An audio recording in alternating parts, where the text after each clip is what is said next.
So you posted a job and the proposals started to come in. You liked some proposals and you shortlisted them. Now, what should be the next steps? How do we decide which developer to hire? This is the message I send to all the developers that I shortlist. Thanks for your interest. This is a long term opportunity which will keep you busy as I have multiple PHP WordPress tasks coming every day. To proceed, could you look at the following simple problems? I will consider you if you are able to solve any 4 out of 6 precisely with the clean code. Number one, create a function called reverse in PHP, which takes a string as an input and returns the reversed string as output without using a built-in function.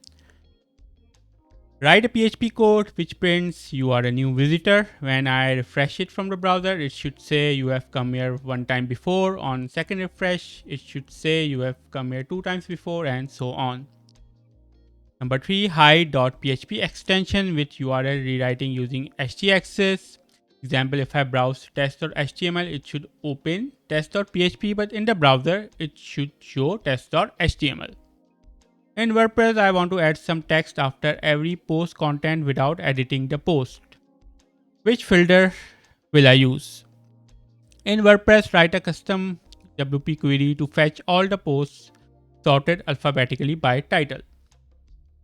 Given the following HTML code, how will I center the items inside the yellow box both horizontally and vertically? The questions cover PHP, WordPress, HTML, and CSS. Some of these questions are from my first job interview more than a decade ago, by the way. So I asked them these questions, and they are very easy questions to be honest. An expert developer should answer within 10 minutes. And it is fine if they use AI, because what I'm looking for are solution oriented developers. Now, many developers will see these questions and say, no, I do not have time for this. And that is fine. We do not need developers who are already too busy.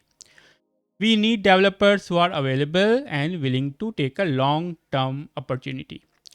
These developers will definitely attempt the questions. So once a developer answers the questions correctly, I move to these follow up questions. What are your preferred work timings? Are you a morning person or a night person? Can you give minimum 10 hours per week in the start? Can you respond to any query question within 12 hours? Are you an individual freelancer or do you work with a team? By the way, I do not work with teams. I only work with individuals. I do not prefer working with teams. I had terrible experience working with teams, even though we are making a team here. But since we are technical ourselves, and usually when you hire a team, the person you are in contact with, they are not very technical. They are project managers or they are business developers, and usually those guys are not very technical. But in this case, you are a technical person, so you are not going to make the mistakes that they do.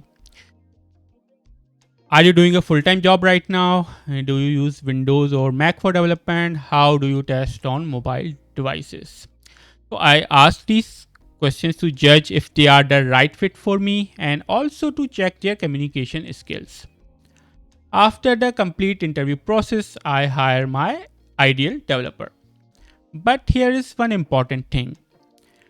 You are not going to hire just one developer.